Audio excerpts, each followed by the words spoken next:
araw sa atin mga ka-winding. So, welcome back po sa ating YouTube channel. So, GT Rewinding nagbabalik. So, meron po tayong i-rewind ito mga ka-winding. So, ito yung aking tinanggal na magnetic coil sa kanya. So, dalawa itong mga ka-winding i-rewind natin. So, ano to? Pang dryer. So, yan mga ka-winding. So, ito'y alum mga ka-winding. Palitan ko to ng copper. So ito yung aking yung pole nya. Lagyan na lang natin ng yan, magnetic coil. Salpak natin dito. So lalagyan ko pa ito ng maka-winding ng ganito, insulator.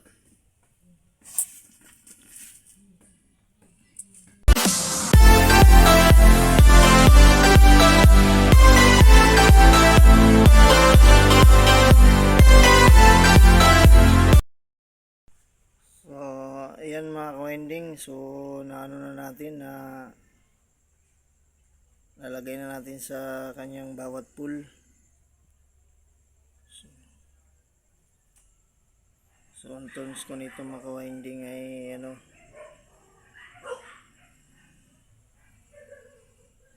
200. So dito natin ilalagay yan mga ka-winding sa kanyang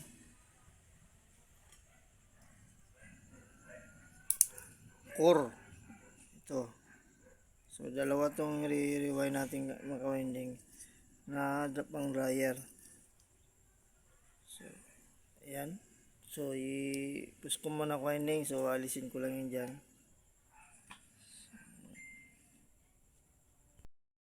So sundan po natin yung kanyang running windings kasi nauna na po yung starting natin. So ito na po yung ating running. So ganoon din yung turns na gagamitin natin sa kanyang running.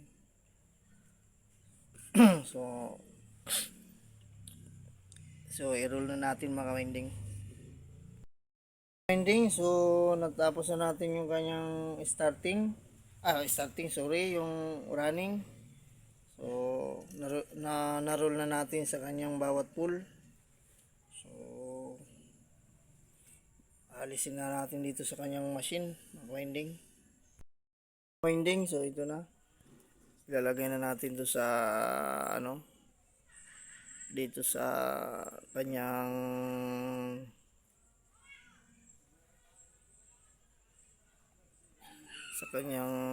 core.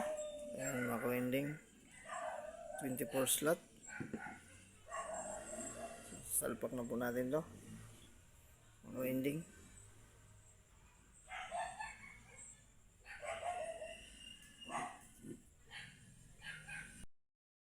Nilagay na natin yung running.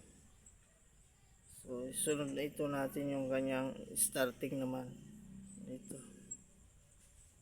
Starting winding. Ito yung running, ito yung starting. So sasalpak pa lang natin yung maka-winding. So tapos na yung ating rewind ng motor ng dryer. So ito, naisalpak na natin lahat. So ito yung kanyang wire, lumabas.